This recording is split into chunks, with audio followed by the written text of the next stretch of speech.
దేవుని వాక్యాన్ని మనం ధ్యానం చేసుకుందాం. బైబిల్లో జకరియా ప్రవచన గ్రంథం 8వ అధ్యాయము 15వ వాక్యాన్ని మనం చదువుకుందాం. జకరియా ప్రవచన గ్రంథం 8వ అధ్యాయం 15వ వాక్యం. ఈ కాలమున యెరూషలేమునకును యూదా వారికిని మేలు చేయ ఉద్దేశించుచున్నాను కనుక భయపడవద్దు. స్తోత్రం చెప్పండి అందరు గట్టిగా. హల్లెలూయా. ఈ కాలమున, ఇదే కాలం చెప్పాలి, ఎండాకాలం.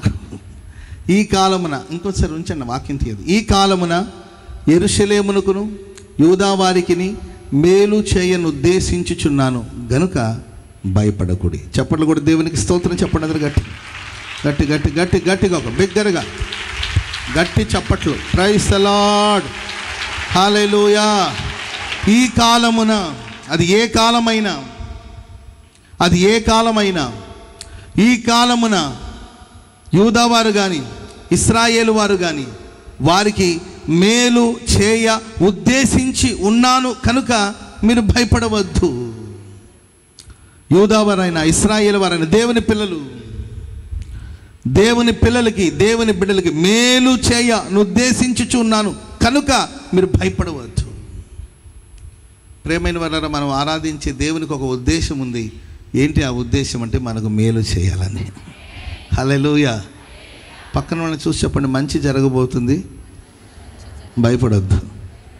అంత మంచి కోసమే మేలు చేయని ఉద్దేశించాడు దేవుడు, కాబట్టి భయపడవద్దు. హల్లెలూయా. మనం దాన్ని నమ్మాలి, మనం విశ్వసించాలి. దేవుడు ఏది చేసినా మన మంచి కోసమే చేస్తాడు. ఆ నమ్మకం మనలో ఎప్పుడైతే ఏర్పడుతుందో అప్పుడు మనలో ఉన్న భయాలు కలవరాలన్నీ తొలగిపోతాయి. ప్రస్తుత లోకంలో మనుషులు భయపు గుప్పిట్లో ఉంటున్నారు.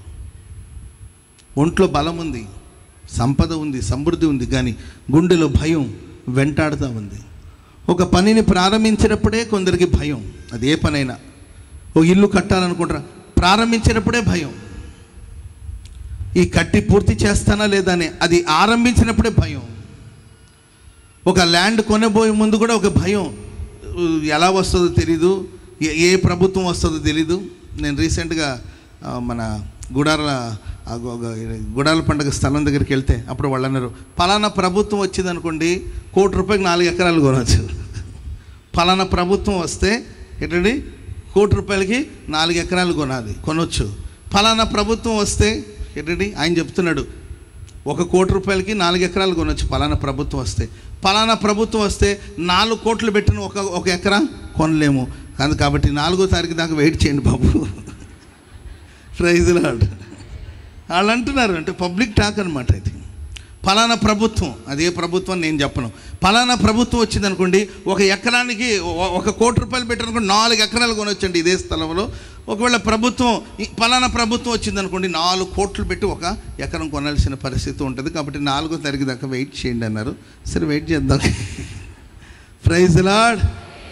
చెప్పండి గట్టిగా హల్లెలూయా. ఒక స్థలం కొనే ముందే ఒక భయం. ఒక స్థలం కొనాలంటే భయం. ఎలా మారుతుందో, ఎలా ఉంటుందో అనే భయంతోనే మొదలవుతుంది. ఒక వివాహం చేసేటప్పుడు ఆరంభంలోనే భయం. ఈ వివాహ వ్యవస్థలు వీళ్ళు కట్టుబడి ఉంటారా? ఈ అమ్మాయికేమో నోరు ఎక్కువ, వాడికేమో టెన్షన్ ఎక్కువ. ఈ అమ్మాయి నోరు తగ్గించుకోదు, అయినా 1000 అబద్ధాలు చెప్పాలి. మీకు తెలియని డైలాగులా 1000 అబద్ధాలు చెప్పి ఒక పెళ్లి చేయాలంటే అబద్ధం మీదే ఈ పెళ్లి చేస్తున్నాం. అబద్ధం మీద కట్టింది నిలబడదు కదా, మరి అయినా అబద్ధం చెప్పి చేస్తున్నాం, ఇది నిలబడుతుందా లేదన్న బిగినింగ్లో, ప్రారంభంలోనే భయం. ఆ తర్వాత కొంతమంది జీవితంలో కొంత ట్రావెల్ చేసిన తర్వాత, కొంత ప్రయాణం చేసిన తర్వాత మధ్యలో మరలా భయం ఏర్పడుతుంది. అట్లా భయంతోనే స్టార్ట్ చేసాం, లేదా ధైర్యంగానే మొదలెట్టారు అనుకోండి, కొంత దూరం వెళ్ళిన తర్వాత మరలా భయం, మధ్యలో భయం ఏర్పడుతుంది అనమాట. కొనసాగించగలుగుతామా లేదా, వెనక్కి వెళ్ళిపోదామా, ముందుకు వెళ్ళిపోదామా, దీనిలో విజయం సాధిస్తామా, ఓడిపోతామా, సాధించగలుగుతామా, ఒంటరిగా మిగిలిపోతామా. కాబట్టి ముందుకు వెళ్ళాలా, వెనక్కి రావాలా. ఈ రాత్రి ఈ ఆరాధనలో, ఈ ఉదయకాల సమయంలో ఆయన సన్నిధిలో కూడి వచ్చిన మీ జీవితాల్లో ప్రేమైన వారు ముందుకు వెళ్ళాలా, వెనక్కి రావాలా అని మధ్యలోనే ఆగిపోయి ఆలోచిస్తూ భయాలతో సాగిపోతున్నారేమో. ఇంకొంతమంది ఉంటారండి, దాదాపుగా అద్దరికి వెళ్ళిపోతారు, అంచులకు వెళ్ళిపోతారు. రేపు మార్నింగ్ రిజల్ట్, రేపు ఉదయకాలం రిజల్ట్, పరీక్షలన్నీ అయిపోయింది, చేసేదేం లేదు కదా. రాసే ముందు నీవు యోచించినప్పుడు ఆల్మోస్ట్ వాళ్ళ పరీక్ష అంతా అయిపోయింది, ఎగ్జామ్ అంతా రాసేసావు, రిజల్ట్ రేపు మార్నింగ్ రిజల్ట్. ఈరోజు ఒకటే టెన్షన్, ఒకటే భయం, ఒకటే కలవరం. నాకేదో డౌట్ కొడుతుంది, నాకేదో అనుమానంగా ఉంది, నేను గెలుస్తానో లేదో, నాకు మార్కులు వస్తుందో లేదో, ఓడిపోతాను గెలుస్తాను. ఆ సాయంకాలం నుండి ఒకటే టెన్షన్ టెన్షన్ టెన్షన్ అండి. తెల్లారే లోపల మనిషి తాడుకు వేలాడుతూ ఉన్నాడు. ఫ్రెండ్ రిజల్ట్ చూసి పరిగెత్తుకుంటూ వచ్చాడు, అరే మంచి మార్కులతో పాస్ అయ్యారవని రిజల్ట్ మోసుకుంటూ వచ్చి డోర్ ఓపెన్ చేస్తే తాడుకు వేలాడుతున్నాడు వాడు. భయం.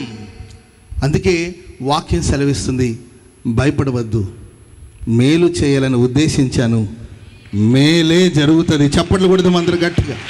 మేలే జరుగుతుంది, మేలే జరుగుతుంది, మేలే జరుగుతుంది, మంచే జరుగుతుంది. భయపడవద్దు, భయపడవద్దు, భయపడవద్దు. Praise the lord. భయం వల్ల మనం సాధించేదేమి లేదు. భయపడుటకు మనం పిరికి ఆత్మను పొందలేదు, పరిశుద్ధాత్మను పొందాం. కనుక దేవుని బిడ్డలారా, వాక్యం సెలవిస్తుంది, యూదా వారలారా, యెరూషలేము వారలారా, మేలు చేయాలని నేను ఉద్దేశించాను కనుక మీరు భయపడొద్దు.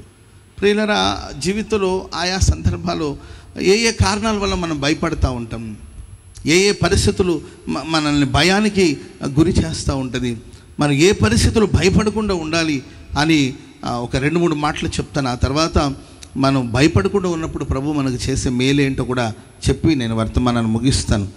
చదవండి, కీర్తనల గ్రంథం 49వ కీర్తన 16వ వచనం. కీర్తనలు 49వ కీర్తన 16వ వచనం చదవండి.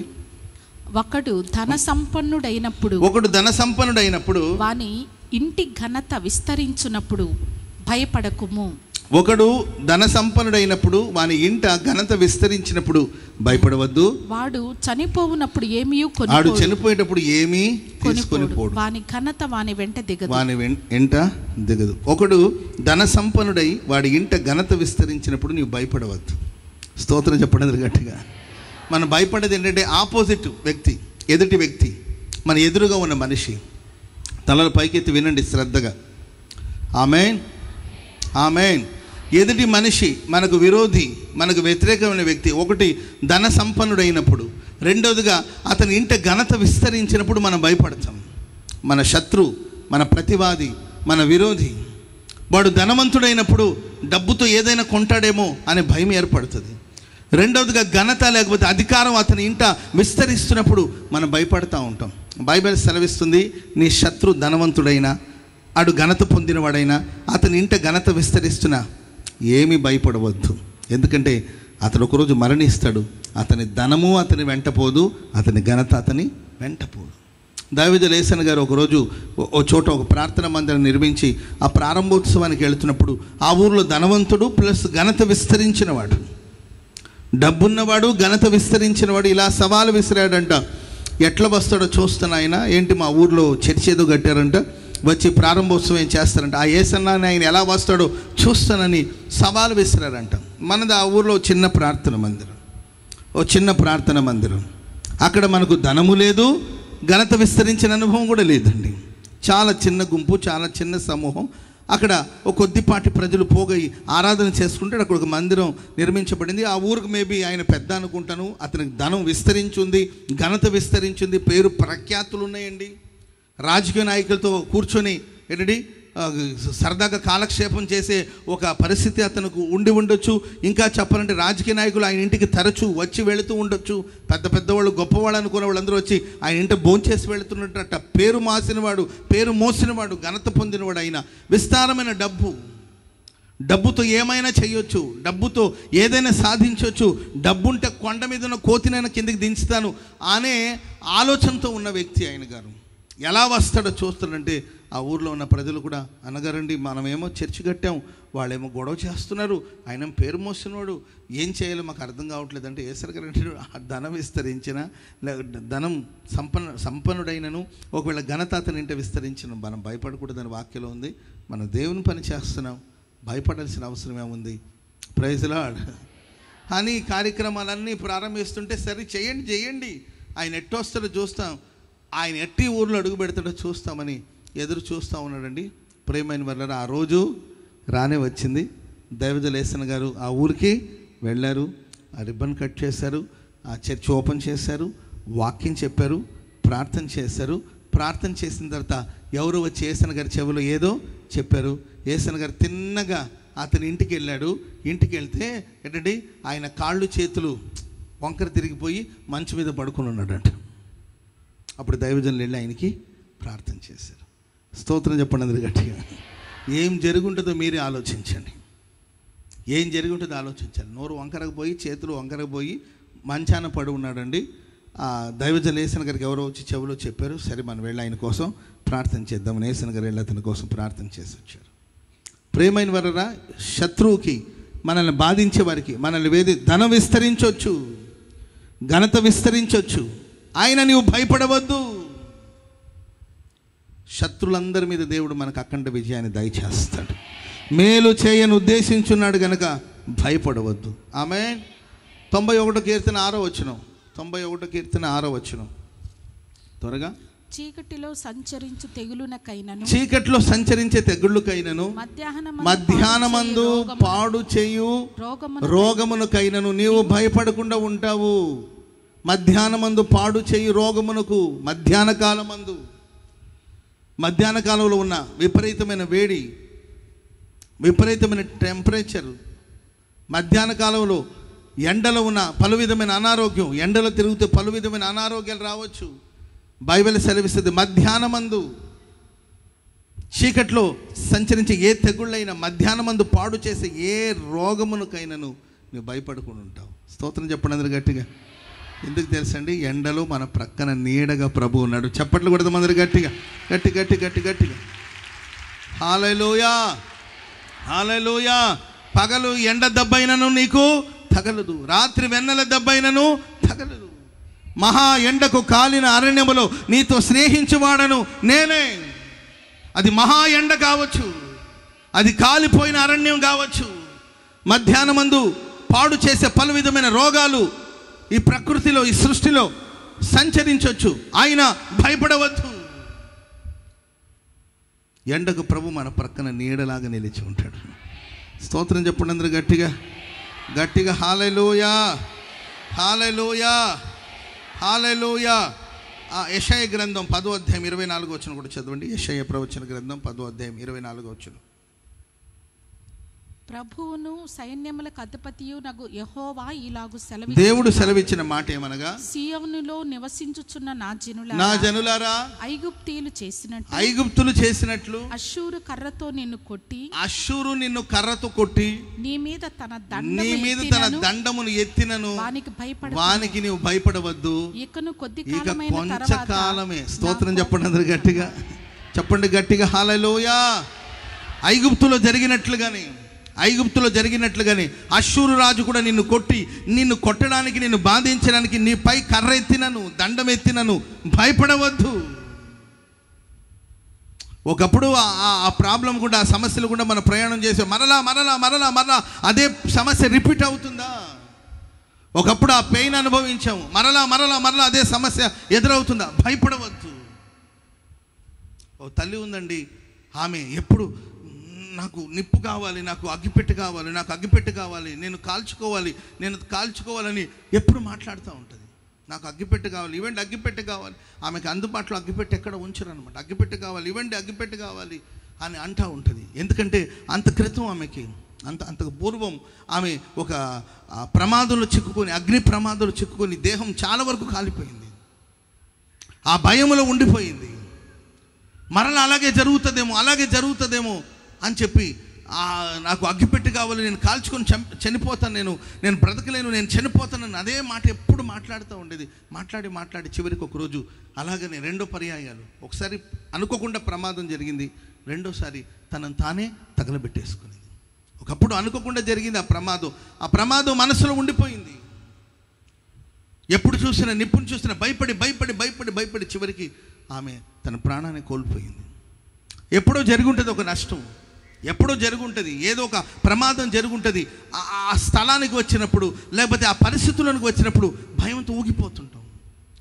ఐగుప్తులో బాధించబడ్డారు ఇశ్రాయేలు ప్రజలు. ఇప్పుడు అష్షూరు కూడా కొట్టి కర్ర తీస్తున్నాడండి పైకి. అప్పుడు వీళ్ళు గుర్తుకొస్తుంది, ఐగుప్తులో మమ్మల్ని వేధించారు కదా, ఐగుప్తులో మమ్మల్ని బాధించాడు, ఇప్పుడు అష్షూరు రాజు కూడా మమ్మల్ని ఈ మార్గంలో నడిపిస్తున్నాడేమో. భయంతో ఊగిపోతుంటే దేవుడు అంటాడు, మీరు భయపడవద్దు. స్తోత్రం చెప్పండి అందరు గట్టిగా. మీరు భయపడవద్దు, ఈ సమస్య కొంచెంకాలమే. హల్లెలూయా, హల్లెలూయా. ఈ సమస్య నుండి దేవుడు వెలుపలకు రప్పించబోతున్నాడు. చప్పట్లు కూడా దేవునికి స్తోత్రం చెప్పండి. ఈ సమస్య కొంచెంకాలమే, ఈ సమస్య కొంచెంకాలమే, ఇక కొంచెంకాలమే ఈ సమస్యలన్నీ తీరిపోతుంది. హల్లెలూయా. ఒక సహోదరి బాత్రూంలో ఉండి ప్రార్థన చేస్తుండేదంట. అంటే ప్రార్థన చేసుకోవడానికి అవకాశం లేదు. ఒక సహోదరి ఏంటంటే, ఈ రోజుకి చాలామంది రహస్యంగా కొంతమంది బూర్కాలు వేసుకొస్తూ ఉంటారు. ముస్లిం సహోదరి ఏమో అనుకుంటారు, ముస్లిం సహోదరి ఏం కాదు, క్రైస్తవ సహోదరి. బూర్కాలు వేసుకొస్తే నేను సరే ముస్లిం సహోదరి ఏమని దీది ప్రైజ్లాడు దీది అంటాను. నేను దీది కాదులేనా అంటాను.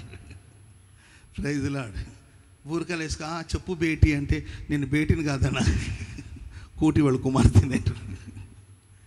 ప్రైజ్లాడ్. ఎందుకంటే కుటుంబాలు దేవుని సన్నిధికి రావడానికి ఎన్నో ఆటంకాలు, భయపడుతూ కలవరపడుతూ ఉంటారు.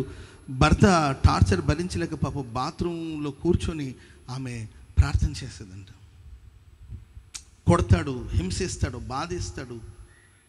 భర్త ఇంటికి వస్తుంటే భయపడిపోయే ఒక వాతావరణం. దేవుని ప్రియులారా, భయపడవలసిన అవసరం లేదు.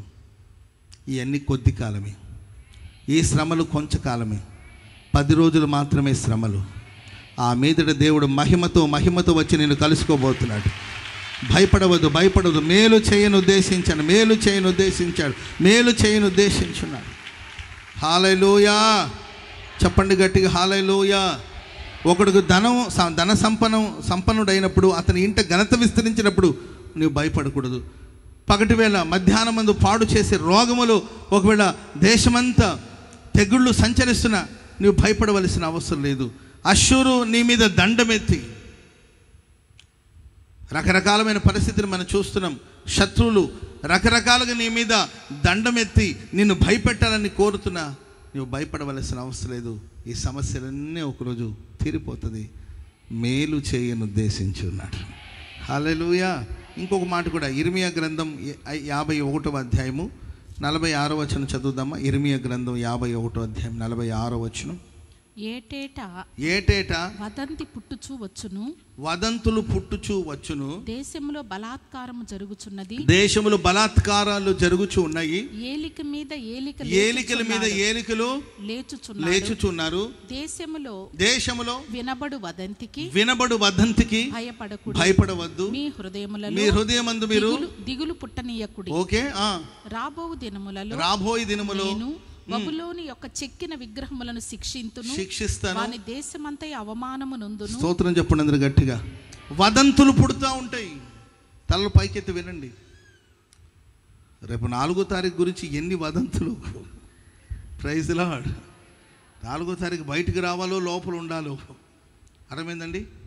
రకరకాలమైన వదంతులు పుడుతున్నాయి. రకరకాలమైన విషయాలు, ఎవరికి తోచిన విషయాలు వాళ్ళు బోధిస్తున్నారు. రకరకాలమైన వదంతులు పుడుతున్నారు. భయపడవద్దు. ఏలికల మీద ఏలికలు లేస్తున్నారు. ఎక్కడ చూసిన బలాత్కారం, ఎక్కడ చూసిన దుర్మార్గమైన కార్యక్రమాలు. జనముల మీదకి జనములు లేస్తున్నారు, రాజ్యాల మీదకి రాజ్యాలు లేస్తున్నాయి. రకరకాలమైన వదంతులు, రూమర్ స్ప్రెడ్ చేస్తూ ఉన్నారు. భయపడవద్దు. దేవుడు వారిని శిక్షిస్తాడు. ఆమేన్ చెప్పండి అందరూ గట్టిగా. రకరకాలమైన ఏ వదంతులు పుడతాయో, ఏ విషయాలు మాట్లాడుతారో, ఏం జరుగుతుందని కొన్నిసార్లు క్షణక్షణం భయంతో బ్రతుకుతున్న అనుభవాలు. ఏమీ లేని చోట రకరకాలమైన కార్యక్రమాలు పుట్టించి వాటిని స్ప్రెడ్ చేస్తూ ఉంటారు. తీరా ప్రియుల వాస్తవ చెడు విషయానైతే ఇంక దాని గురించి మరలా దీన్ని 10 మందికి మీరు షేర్ చేయాలి, లేకపోతే నీకు పొట్ట ఉబ్బిపోతుంది అనేది అంటుంటారు. ఇది మీరు 100 మందికి షేర్ చేయండి, అప్పుడు మిమ్మల్ని దీవిస్తారంట. అర్థమైందండి. ఇలాంటి రకరకాలమైన వదంతులు పుడుతూ ఉంటుంది. ఏది ఫేక్ న్యూస్, ఏది నిజమైన వార్త అర్థం కాని పరిస్థితులు మనం ఉన్నాం. ఎక్కడ చూసిన ఫేక్ న్యూస్ అనమాట. ఎక్కడ చూసిన వదంతులు పుడుతున్నప్పుడు ప్రపంచం ఎట్టుపోతుంది, మనుషులు ఎట్టుపోతున్నారు. అర్థమైందండి? ఎవరిదో దేహం, ఎవరిదో ముఖం. అర్థమవుతుందండి? ఊరికే సెల్ఫీలు దిగి, ఫోటోలు దిగి ఫేస్బుక్లో పెట్టడం కాదు. తెలవక కొంతమంది ఏంటండి ఫోటోలు దిగి, సెల్ఫీలు దిగి వెంటనే ఫేస్బుక్లో అప్లోడ్ చేయడం, రకరకాలమైన కార్యక్రమాలు చేస్తూ ఉంటారు. ఎవరి దేహమో ఎవరి ముఖమో తెలీదు. టెక్నాలజీ డెవలప్ అవడం వల్ల అసలు ఏది ఒరిజినల్, ఏది డూప్లికేటు, ఏది ఫేకు, ఏది ఒరిజినల్ అర్థం కాని పరిస్థితి. ఎవరిని నమ్మాలో ఎవరిని నమ్మకూడదో మన నీడను కూడా మనం నమ్మలేని పరిస్థితుల్లోకి వచ్చేస్తున్నాం. క్షణక్షణం భయం, క్షణక్షణం కలవరాల మధ్యలో కొనసాగించబడే పరిస్థితిని మనం చూస్తున్నాం. వదంతులు పుడుతున్నాయి. ఏ మాటను నమ్మాలి, ఎవరి మాటను నమ్మాలి, ఎవరి మాటను విశ్వసించాలి, ఇలాంటి ఒక వాతావరణంలో మనం ఎదుగుతున్నాం, పెరుగుతున్నాం. బైబిల్ చెప్తుంది వదంతులు పుడుతున్నాయి, అయినా మీరు భయపడవద్దు. స్తోత్రం చెప్పండి అందరూ గట్టిగా. హల్లెలూయా చెప్పండి గట్టిగా, హల్లెలూయా. ఏది జరిగినా ముగింపు మేలు కోసమే ప్రభు ఉద్దేశించాడు. మంచి జరగబోతుంది, మంచి జరగబోతుంది. పక్కన వాళ్ళ చేతులు పట్టుకొని చెప్పండి, మీకు మంచి జరగబోతుందని చెప్పండి. మీకు మేలు చేయాలని ప్రభు ఉద్దేశించాడు. భయమే లేదు. హల్లెలూయా. నా తోడు నీ ఉంటే అంతే చాలయ్యా, నా ముందు నీ ఉంటే భయమే లేదయ్యా, నా తోడు నీ ఉంటే అంతే చాలయ్యా.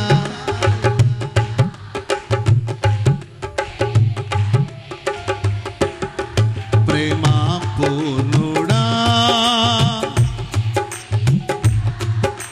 విశ్వనాథుడా,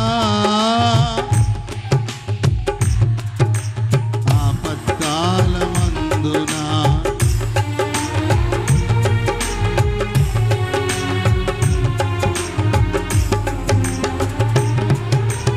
ఆరాధింతు నిన్నే,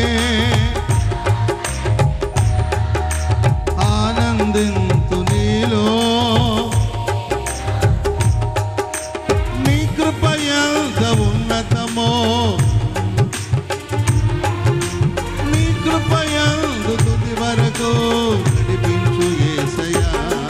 ప్రేమ పూర్ణుడా, విశ్వనాథుడా, ఆపత్కాలమందునా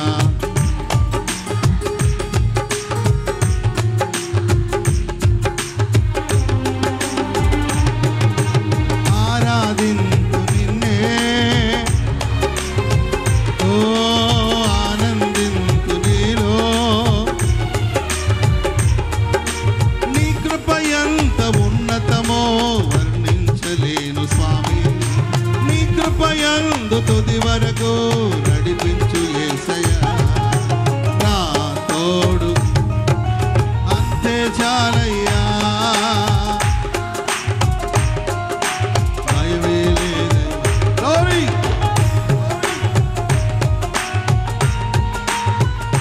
Glory!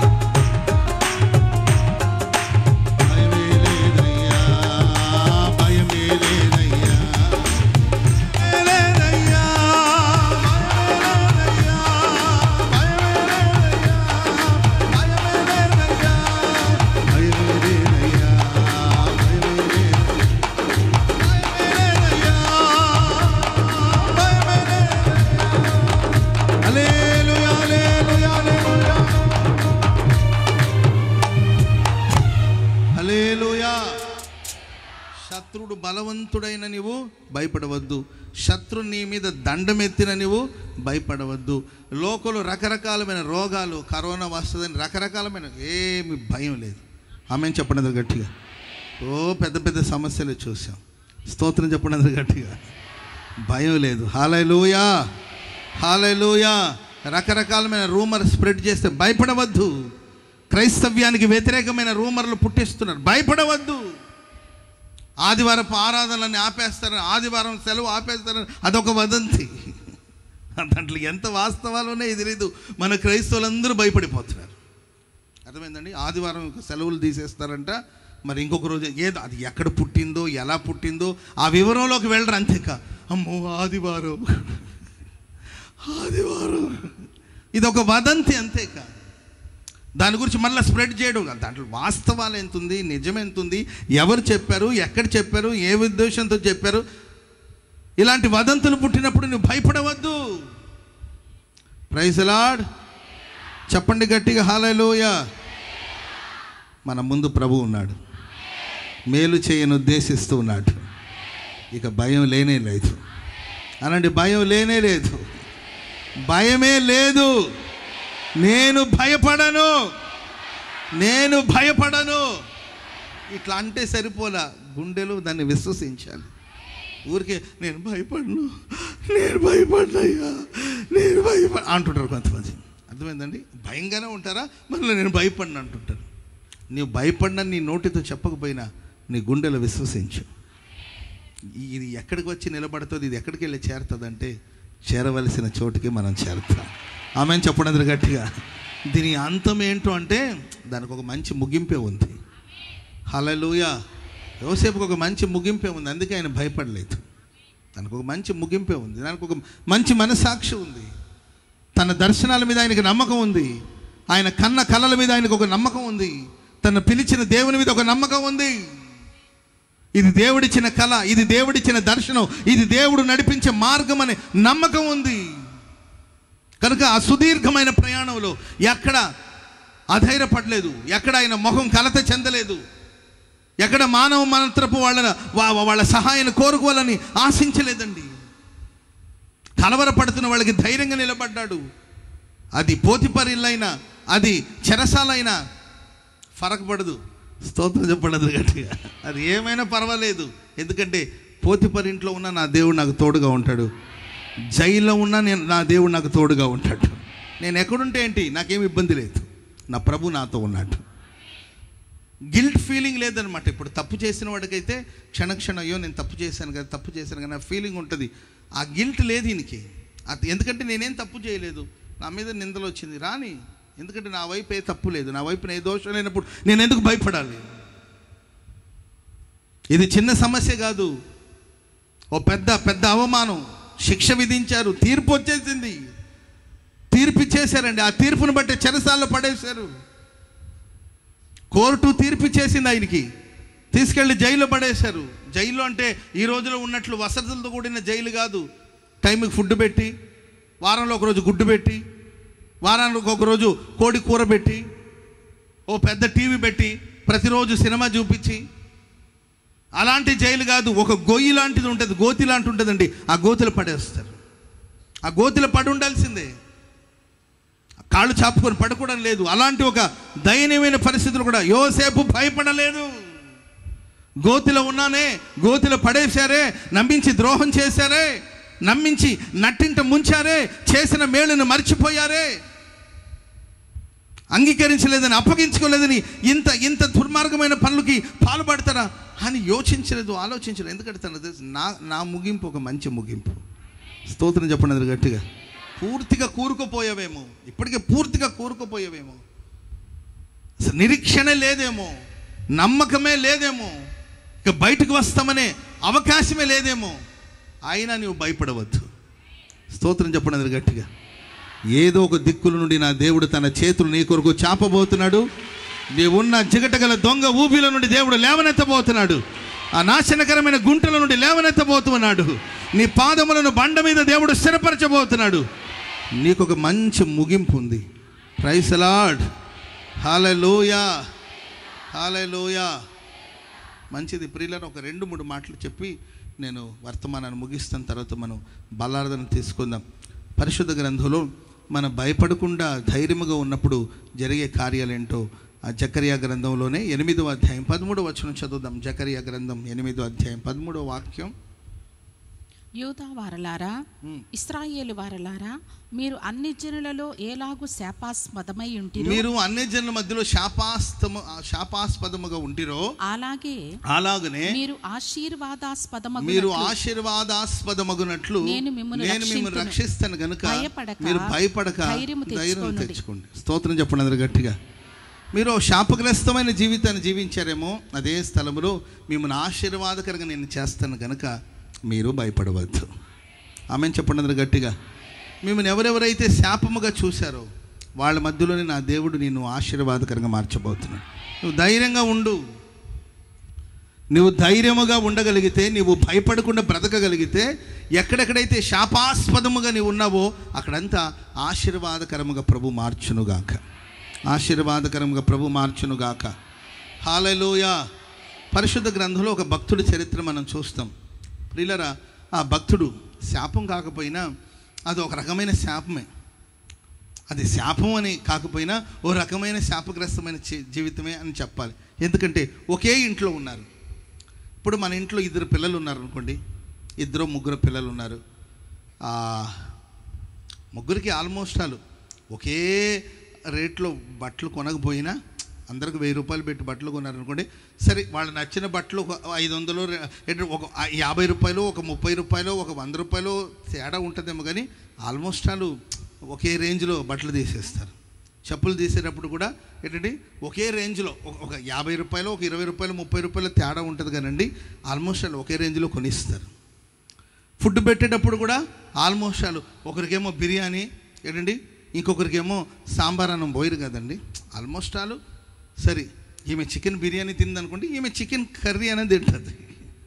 Praise lord. అంతే కదండి, వేరియేషన్ ఏమి ఉండదు కదండి. ఒకరికేమో రాజభోజనం పెట్టి ఒకరికేమో సాధారణమైన భోజనం పెడతారా? కానీ బైబిల్ ఒక భక్తుని చరిత్ర మీరు చూస్తే, ఇద్దరూ ఆ ఇంట్లో పుట్టిన వాళ్ళే. ఇద్దరు ఒక ఇంట పుట్టిన వాళ్ళేనండి. ఒక 2-3 సంవత్సరాలు తేడాతో పుట్టారండి. ఏజ్ గ్యాప్ కూడా ఒక 2-3 సంవత్సరాలు ఉండొచ్చేమో. ఒకే ఇంట పుట్టారు. ఒకడికేమో రాజభోజనం, విలాసవంతమైన జీవితం, ఇంకొకడికేమో సాధారణమైన జీవితం. ఒకడికేమో రాజభోగాలు, ఇంకొకడికి సాధారణమైన జీవితం. ఇది మనిషికి ఎంత బాధను కలిగిస్తుంది చెప్పండి. ఎవరి మనిషి ఎవరైనా అంచనా వేయగలుగుతారా? ఒకడేమో మోషే, రెండోవాడేమో అహరోను. Praise lord. ఉదయాన్నే లేచారనుకోండి, మోషే గారికి అక్కడి నుండి క్యారేజ్ వస్తుంది. ఎక్కడి నుండి? మోషే గారు ఎక్కడ పెంచబడుతున్నాడు? ఆ తల్లి ఇంటని పెంచబడుతున్నాడు. ఏ తల్లి అయితే కన్నదో మోషేని, ఆ తల్లి దగ్గరే పెంచబడుతున్నాడు మోషే గారు. అదే ఇంట్లో అహరోను ఉన్నాడు. అహరోనుకు తెలిసి వీడు మా తమ్ముడే, వీడు కాలువలో కొట్టుకెళ్ళిపోతుంటే రాణిగారు చూసి, రాజకుమార్తె చూసి ఈయన తీసుకొని పెంచుతుందనే సంగతి తెలిసి ఇంట్లో అందరికీ తెలుసు. మోషే గారికి ఏమో ఏంటంటే స్పెషల్ ఫుడ్ వస్తూ ఉంటుంది, మోషే గారికి ఏమో స్పెషల్ డ్రెస్ వస్తూ ఉంటుంది, మోషే గారికి సకల విద్య. ఈయనేమో అదే ఇంట ఉన్నాడు, అదే తల్లి పెంపకంలో ఉన్నాడు, అదే తల్లిదండ్రులకు పుట్టినవాడు. వాళ్ళు ఇది శాపం కాకపోతే ఇంకేమంటారండి? అసలు అర్థమైందండి. ఆ కాలువలో ఈడు కాకుండా నేను పోయినా బాగుండేది అని అనిపిస్తుంది. Praise lord. ఈయనేమో ఉదయాన్నే లేవంగానే కాలేజీకి వెళ్తాడు సకల విద్యను అభ్యసించడానికి. పాపం ఆయనేమో విద్యాభ్యాసం చేయడానికి యూనివర్సిటీకి వెళ్తాడు, కాలేజీకి వెళ్తూ ఉంటాడు. కానీ అహరోను మాత్రం ఉదయాన్నే లేచి పనులకు వెళ్తూ ఉంటాడు. Praise Lord. హల్లెలూయా. బంగారం వస్తువు, ఇత్తడి వస్తువు ఇవన్నీ తయారు చేస్తారు కదా, వాళ్ళని ఏమంటారు? కంసాలి వాళ్ళు అంటారా ఏంటండి? ఆ వర్క్ చేసేవాడండి పాప అహరోను. ఇటు ఉదయాన్నే లేచి పాపం పొయ్యి దగ్గర కూర్చొని, నిప్పు దగ్గర కూర్చొని ఏంటంటే ఆయుధాలు తయారు చేయడం, వస్తువులు తయారు చేయడం, బొమ్మలు తయారు చేయడం, దాని ఐగుప్తు ప్రజలకి వాళ్ళ కోసం వస్తువులు తయారు చేసి ఈ పనులు ఉదయాన్నే లేచి ఈయన మరి ఏ ఫుడ్ తినేవాడు? గంజి తాగేవాడో, ఏంటంటే పచ్చడి తినేవాడో, ఏం ఫుడ్ తినేవాడు? ఈయన తిని వెళ్ళి ఒకే ఇంట ఇద్దరు పెంచబడుతున్నారు. ఒకడేమో ఉన్నతమైన అనుభవాలు, రాజనగరం నుండి ఆయనకి సకల మర్యాదలు, రాజనగరం నుండి సర్వసమృద్ధి, రాజవస్త్రాలు ఇవన్నీ వస్తున్నాయండి. కానీ అహరోను జీవితం వేరు. ఇది ఓ రకంగా చెప్పండి శాపాస్పదమైన స్థితిలో ఆయన ఉన్నాడు. కానీ బైబిల్ సెలవిస్తుంది, భయపడవద్దు, నేను నిన్ను ఆశీర్వాదకరంగా మారుస్తాను. చప్పట్లు కూడా అందరూ గట్టిగా గట్టిగా హల్లెలూయా చెప్పండి, గట్టిగా హల్లెలూయా. ఆ తర్వాత దేవుని పిలుపు వచ్చిందండి. దేవుని పిలుపు వచ్చింది. దేవుడు ఎవరిని ముందు పిలిచుంటాడు? మోషేని పిలిచుంటాడా? అహరోన్ని పిలిచుంటాడా? చెప్పాలి. నేను అనుకుంటున్నాను అహరోన్నే ప్రభు పిలిచుంటాడు. హల్లెలూయా. మోషే ఎక్కడికో వెళ్ళిపోయాడు, అహరోన్నే పిలిచాడు దేవుడు. ఎందుకంటే నువ్వు వెళ్ళి మీ తమ్ముడిని కలుసుకోవాలని పిలిచాడు. సరే, దేవుడిచ్చిన సేవ ఏం తెలుసండి? నీవు మోషేకి నోరుగా ఉండాలి. ఎలా ఉండాలండి? చెప్పాలి. ఎలా ఉండాలి? మౌత్ పీస్ అనమాట. స్తోత్రం చెప్పండి గట్టిగా. ఎలా ఉండాలంటండి? ఆమె ఇప్పుడు నేను ఒక విషయం చెప్పాలి, ఎవరికైనా చెప్పాలనుకో, ఎవరికొకరు చెప్పాలి. మన చంటికి నేను ఒక విషయం చెప్పాలనుకోండి, నేను చెప్పకుండా శేఖర్ దగ్గర నుండి ఆ విషయాన్ని ఆయనకి చెప్పాలని అనుకుంటే నేను చెప్పలేకే కదా ఆయనకి చెప్పింది. ఇప్పుడు నేను చెప్పాలంటే డైరెక్ట్ చంటి నీవు జాగ్రత్తగా ఉండాలి చంటి అని చెప్పాలనుకుంటే నేను చెప్పలేకపోతున్నట్టే నాకేదో భయం ఉన్నట్టుగా. అప్పుడు నేను శేఖరా కొంచెం చెప్పరా చంటనకి అని వాళ్ళ ద్వారా చెప్పించానంటే నేను చెప్పలేక ఆయనతో చెప్పించాననే కదండి. మరి నేను చెప్పడానికి సాహసించలేనప్పుడు ఆయన చెప్పాలంటే ఎట్లా? మరి ఆయనకు ఉంటుంది కదా ఫియర్. ఫరో దగ్గరికి వెళ్ళి నిలబడాలి. మోషే అంటాడు, అయ్యా నాకు భయం వేస్తుంది, ఇంత క్రితమే నేను చాలా సమస్యలు ఫేస్ చేశాను, నా వల్ల కాదంటే నీవేం భయపడదులే, అహరోను ఉన్నాడు అంటే అహరోనుకు భయం ఉంటుందా? అర్థమైందండి? ప్రజలందరికీ వెళ్ళి విషయం చెప్పాలి, ఒక విషయం చెప్పాలి. మోషే వెళ్ళి చెప్పొచ్చు కదా, చెప్పలేడు మోషే. ఎందుకంటే నాకు నత్తి అంటాడు. ఎక్కడ నత్తి? ఎక్కడ నత్తి అయ్యా? మాట్లాడేటప్పుడు బాగానే మాట్లాడతాడు ఏంటండి, సమస్యల దగ్గర నిలబడేసరికి అంటాడు అనమాట. మాట్లాడే వాళ్ళతో బాగానే మాట్లాడతాడు ఏంటండి, నచ్చిన వాళ్ళు మెచ్చిన వాళ్ళతో ఫోన్లో మాట్లాడమంటే గంటలు గంటలు మాట్లాడతావు, అప్పుడు రాదే నత్తి నీకు. ఓ సమస్య వచ్చినప్పుడు మాట్లాడమంటే అడ్రస్ లేకుండా వెళ్ళిపోతారు. ఓకే, మోషే నాయకుడే కావచ్చు, సమస్యలు వచ్చినప్పుడు కఠినాత్ముడైన ఫరో ఎదుట నిలబడాలి. ఎవరు వెళ్ళి మాట్లాడారు? అన్నయ్య నీవో ఒక మౌత్ పీస్గా ఉండడం అనేది చాలా కష్టం. దేవుడిచ్చిన సేవకుడు ఏం తెలుసండి, నీవు ఆయన చెప్పింది చెప్పాలి, వాళ్ళు చెప్పింది మనం చెప్పాలంటే ట్రాన్స్లేషన్ అనేది ఉంటుంది కదండి. ఇప్పుడు నేను చాలాసార్లు తమిళ నుండి తెలుగులో ట్రాన్స్లేషన్ చేశాను. ఆ తర్వాత నేను తెలుగులో చెప్తుంటే తమిళ్లో ట్రాన్స్లేషన్ చేసేవాళ్ళు ఉన్న సందర్భాలు ఉన్నాయి. చాలా కష్టం. ఆ పర్సన్ ఏం చెప్తాడో అది చెప్పుకొని దాన్ని విని మనం ఎదుటి మనిషికి చెప్పాలి. ఆయన చెప్పింది నేను అర్థం చేసుకొని ఆ తర్వాత ఎదుటి మనిషికి చెప్పాలి. అర్థమైందండి?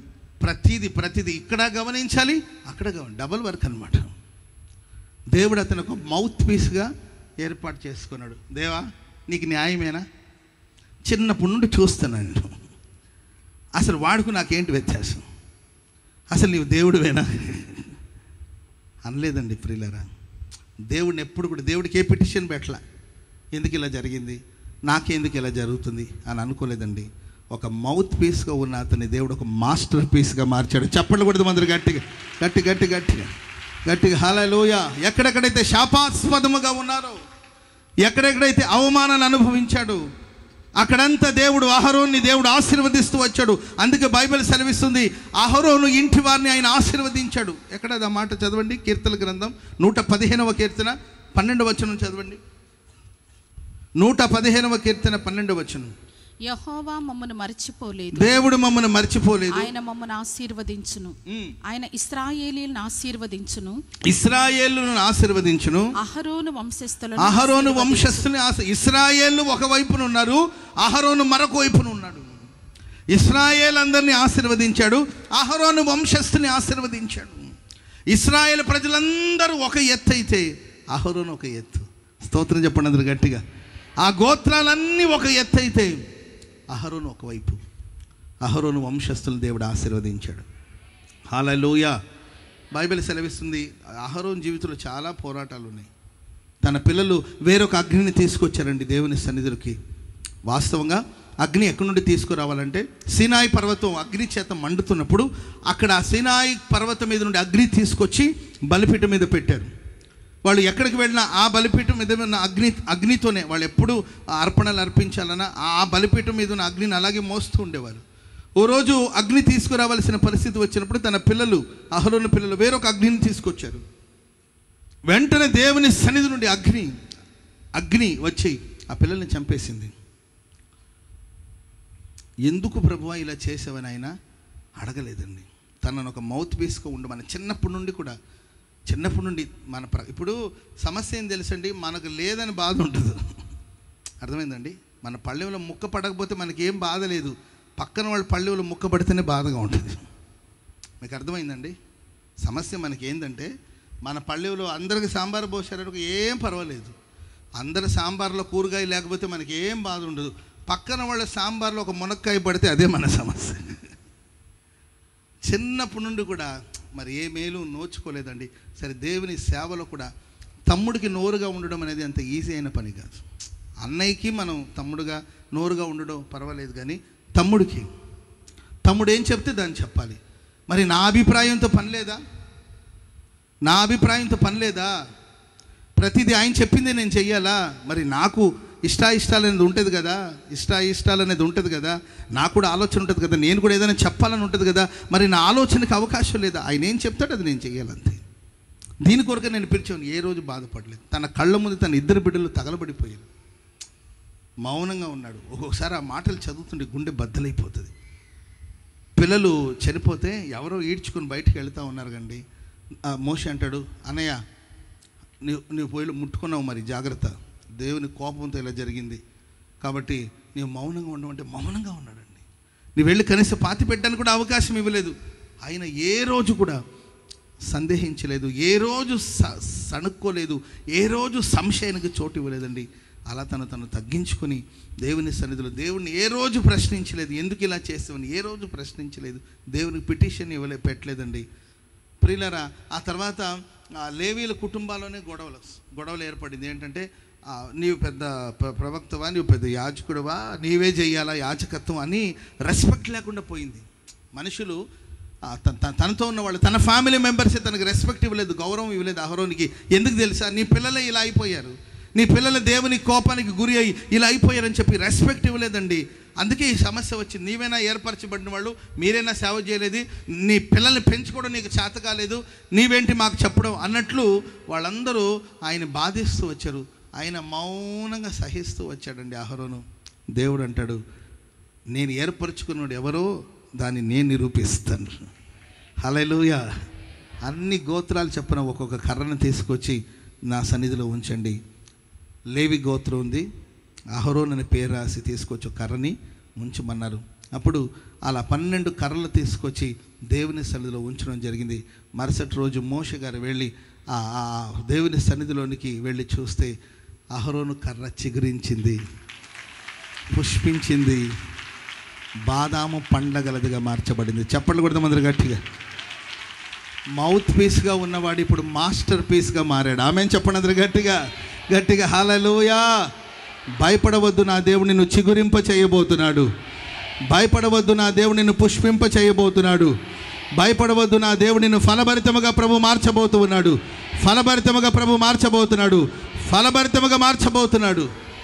ఎందుకు బాదాము పండ్లగలదిగానే మార్చబడిందంటే, ఈ సృష్టిలో ప్రియులరా వేసవి కాలంలో ఆకులన్నీ ఎండిపోయి ఆ తర్వాత వర్షాలు కురిసిన తర్వాత ప్రతి ఎండిపోయిన మొద్దు చిగురిస్తాయి కదండి. అన్ని సృష్టిలోని అన్ని మొక్కల్లో మొట్టమొదటిగా చిగురించేది బాదాము చెట్లు అంట. స్తోత్రం చెప్పండి అది గట్టిగా. హల్లెలూయా. మొదటి ప్రాధాన్యత దేవుడు అహరోనుకే ఇచ్చాడు. హల్లెలూయా. బాదాం చెట్టు ఎందుకంటే సృష్టిలో చాలా రకాలమైన చెట్లు ఉన్నాయి, కానీ మొట్టమొదటిగా చిగురు కాలం అనేది మొదలైనప్పుడు మొట్టమొదటిగా చిగురించే చెట్లు వృక్షాల్లో ప్రియులైన బాదాం చెట్లే మొదటి స్థానంలో ఉంటుందంట. ప్రేమైన వాళ్ళరా, నీ చుట్టూ 100 మంది ఉన్ని, 1000 మంది ఉన్ని, లక్షల మంది ఉన్ని, కోట్ల మంది ప్రజలు ఉండని నీవు శాపాస్పదముగా ఒకవేళ బ్రతికేవేమో, నా దేవుడు నీవు ధైర్యంగా ఉంటే ఆశీర్వాదకరంగా మార్చబోతున్నాడు. నీ సమకాలికలందరికంటే ముందు వరుసలో దేవుడు నిన్ను చిగురింప చేయబోతున్నాడు. కోటి మందిలో ఉన్న నిన్ను ప్రత్యేకంగా ప్రభు ఉంచబోతున్నాడు. చప్పట్లు కూడా మొదలు 10,000 మందిలో ఉన్న, 10,000 మందిలో ఉన్న, లక్షల మంది మధ్యలో ఉన్న, కోట్ల మంది మధ్యలో ఉన్న నేను ప్రత్యేకంగా దేవుడు మొదటి ప్రాధాన్యత దేవుడు నీకే ఇవ్వబోతున్నాడు. ఆమెను చెప్పండి అందరూ గట్టిగా హల్లెలూయా. చిగురించింది. ఫస్ట్ చిగురు, రెండవదిగా చెప్పాలి. ఫస్ట్ చిగురు, రెండవదిగా పుష్పం. Praise the lord. మరి చిగురిన తర్వాత ఆకులు రావాలి కదండి. అప్పుడే చిగురించింది. ఆ చిగురు పెరిగి అది ఆకులుగా మారాలి కదండి. ఆకులతో అవకాశం లేదు, వెంటనే పుష్పించింది. ఆమె ఆకులు దేనికి సాదృశ్యం అంటే, ఆదాము అవ్వమ్మ పాపం చేసినప్పుడు వాళ్ళని కప్పుకోవడానికి వాళ్ళు ఏం చేశారు? ఏంటంటే అంజూరపు ఆకులతో తమను తాను కప్పుకున్నారు. ఆకు అనేది మన స్వచిత్తానికి సాదృశ్యం, మన సొంత ప్రయత్నానికి సాదృశ్యం, సొంత కష్టానికి సాదృశ్యం. ఆకులతో పని లేదండి. నీ సొంత కష్టాలతో, సొంత ప్రయత్నాలతో సంబంధం లేదు. ప్రభు నిన్ను పుష్పింప చేయబోతున్నాడు. చెప్పండి కూడా మొదలు గట్టి గట్టి గట్టి గట్టి హల్లెలూయా. చెప్పండి గట్టి హల్లెలూయా. నా కష్టంతో నేను ఈ స్థాయికి వచ్చానని నేను చెప్పుకోవడానికి ఏమీ లేదు. Praise the lord. నేను పడిన కష్టాలు ఇబ్బందులన్నీ చాలా తక్కువే, చాలా తక్కువే. నేనేదో కష్టపడిపోయాను, నేనేదో ప్రయాసపడిపోయాను అని చెప్పుకోవడానికి దేవుడు అవకాశం ఇవ్వలేదు. కష్టాలు పడి ఉంటాం, అవన్నీ చిన్న చిన్న చిన్న చిన్న అందరూ సాధారణంగా అందరూ పడే కష్టాలే, అందరూ నడిచిన మార్గాలు. కానీ ప్రియులారా, మనం పడిన కష్టం ఇంతేమో, దేవుడిచ్చిన ప్రతిఫలం ఇంత. చప్పట్లు కూడా మొదలు గట్టిగా. విత్తింది పిడికెడు విత్తనమే. కష్టం ఒక పిడికెడు విత్తనమేనండి. దేవుడు మనకిచ్చిన ఆశీర్వాదాలు పనులను మోసుకొని వెళ్ళేంత ఆశీర్వాదాన్ని దేవుడు దయచేస్తాడు. ఆమేన్. హల్లెలూయా. నీ కష్టం, నేను కష్టపడ్డానండి, నేను చెమట గార్చానండి, ఖర్చుతో తుడిచానండి అని చెప్పుకోవడానికి అవకాశాన్ని దేవుడు నీకు ఇవ్వడండి. నీ కష్టం కొంచెమైనా నీ గొప్ప ప్రతిఫలం దేవుడు దయచేయబోతున్నాడు. గొప్ప ప్రతిఫలం దయచేయబోతున్నాడు. బాదాము ఒక ఫలభరితమైన జీవితాన్ని దేవుడు నీకు దయచేయనుగాక. నీవు భయపడకుండా ఉంటే, నువ్వు కలవరపడకుండా ఉంటే, అధైర్యపడకుండా ఉంటే, నేను ఆరాధిస్తున్న క్రీస్తు ప్రభులు వారు ఫస్ట్ నేను ఒక మౌత్ పీస్ కానీ ప్రభు వాడుకుంటాడేమో. సంతోషంగా సాగిపో. ఓ రోజు వస్తుంది నీవు లేకపోతే ఏమి ఉండదు, అంతే. ఆమె చెప్పనది గట్టిగా. నీవు అనేకులకు మాదిరిగా మారుతావు, నీవు అనేకులకు ఆదర్శంగా మార్చబడతావు. ప్రతి కళ్ళు నీ వైపు కన్నులెత్తి చూసేటట్లుగా ప్రభు చేస్తావు. ఆమెన్. ఆమెన్ చెప్పనది గట్టిగా.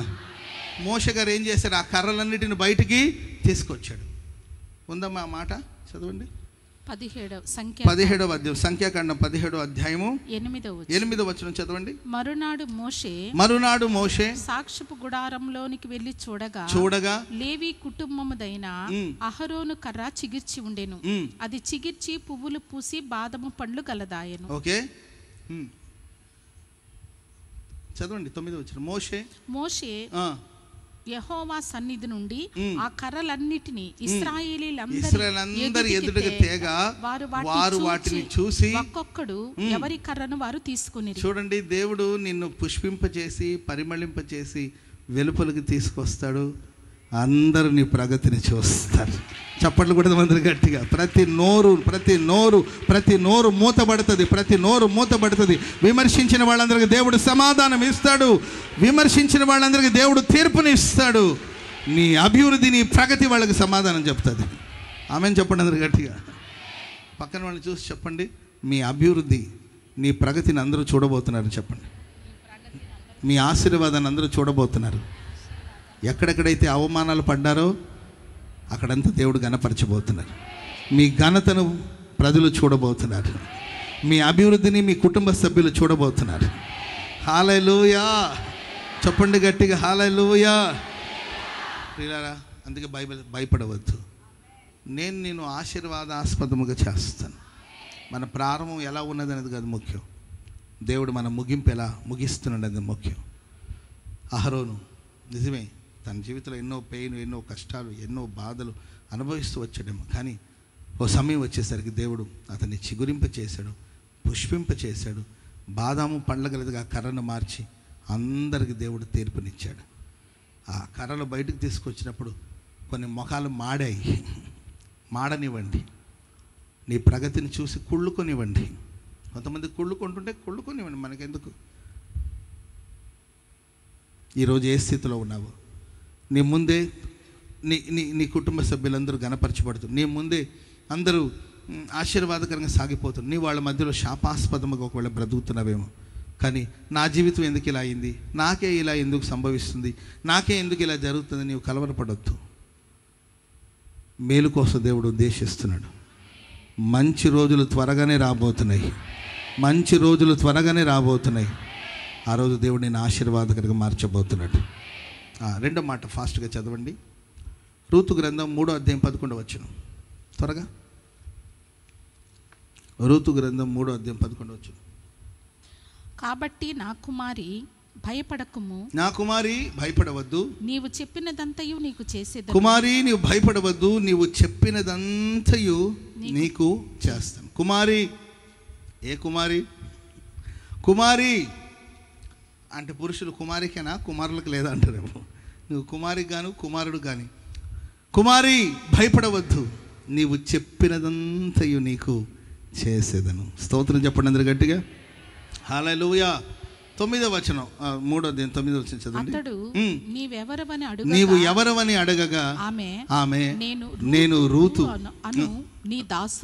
అను నీ దాసురాల్ని, నీవు నాకు సమీప బంధువై ఉన్నావు, నీ దాసురాలి మీద నీ కొంగు కప్పుమనగా అతడు నా కుమారి, యెహోవా చేత నీవు దీవెన నొందిన దానవు, కొద్దివారిని గాని గొప్పవారిని గాని యవనస్తులు నీవు వెంబడించక ఉండుట వలన నీ మునుపటి సత్ప్రవర్తన కంటే వెనుకటి సత్ప్రవర్తన మరి ఎక్కువైనది. కాబట్టి కుమారి నీవు భయపడవద్దు, నీవు చెప్పినదంతయు చేసేదను. స్తోత్రం చెప్పండి అందరు గట్టిగా.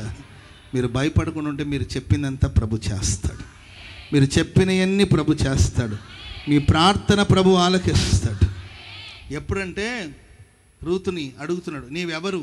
చీకటిగా ఉందండి, కళ్ళెములో పడుకొని ఉన్నాడు ఆయన. ఎవరో వచ్చి కాళ్ళ దగ్గర ఏదో స్పర్శ, ఎవరో ఉన్నట్లు వెంటనే ఆ చీకట్లో చూసి నీవెవరు అని బోయాన్స్ అడిగాడు. ఆమె అంటది, నేను రూతును నీ దాసురాల్ని. ఆమెను చెప్పండి అందరు గట్టిగా. హల్లెలూయా. నేను రూతును అనేది దేనికి సాదృశ్యం అంటే మనం ఏమై ఉన్నామో అది ప్రభుకు చెప్పాలి. ఆమె మనం మనగా ప్రభుకు పరిచయం చేసుకోవడానికి ఇష్టపడలేదు. నీవెవరు? నేను రూతుని. నీవెవరు? నేను అబ్రహాముని. నీవెవరు? నేను యాకోబుని. నీవు ఏమై ఉన్నావో దాని ప్రభుకి చూపించగలిగిన స్థితిలో నువ్వు ఉన్నావా? నీవే స్థితిలో ఉన్నావా దాన్ని ప్రభుకి కనపరచగలిగిన స్థితిలో నువ్వు ఉన్నప్పుడు ప్రభు అంటాడు, భయపడవద్దు, నీవు చెప్పినదంతా నీకు చేస్తాను. ఆమెను చెప్పండి అందరు గట్టిగా. దైవజనులు లేసన గారి దగ్గరికి వచ్చి ఒక ఆమె, అయ్యా నన్ను ఆశీర్వదించు, అమ్మ సమస్యలు చెప్పమ్మా, నీ ప్రాబ్లం ఏం చెప్తే దాని గురించి ప్రేయర్ చేస్తానంటే, నేను ఆశీర్వదించబట్టేట్లు ప్రార్థన చేయమంటే, కాదమ్మా నీ ప్రాబ్లం ఏం చెప్తే దాన్ని బట్టి ప్రార్థన చేస్తాను అని అంటే, ఆ తర్వాత అటు ఇటు చూసి, అయ్యా క్యాన్సర్ ఉంది ప్రార్థన చేయమనిదంట. పిచ్చిదానా, ఇప్పుడు ఆశీర్వాదం అంటే ఏంటి? ఒకటి ఉందనుకో, అది 100 అవడమే కదా ఆశీర్వాదం, అంతే కదండి. ఒక ఇల్లు ఉంది, ఆశీర్వదించబడితే 4 ఇల్లుగా మారుతుంది, అంతే కదా. ఇప్పుడు నువ్వు ఆశీర్వదించమంటే, ఇప్పుడు నీ క్యాన్సర్ పుండు ఉంది, దాన్ని నేను ఆశీర్వదించను అనుకో, అది ఏమవుతుందో చెప్పండి? క్యాన్సర్ పుండు 1 పుండు 10 పుండ్లుగా మారుతాయి. కాబట్టి సమస్య ఏముందో దాన్ని చెప్తే దాన్ని బట్టి ప్రార్థన చేస్తాం. Praise the lord.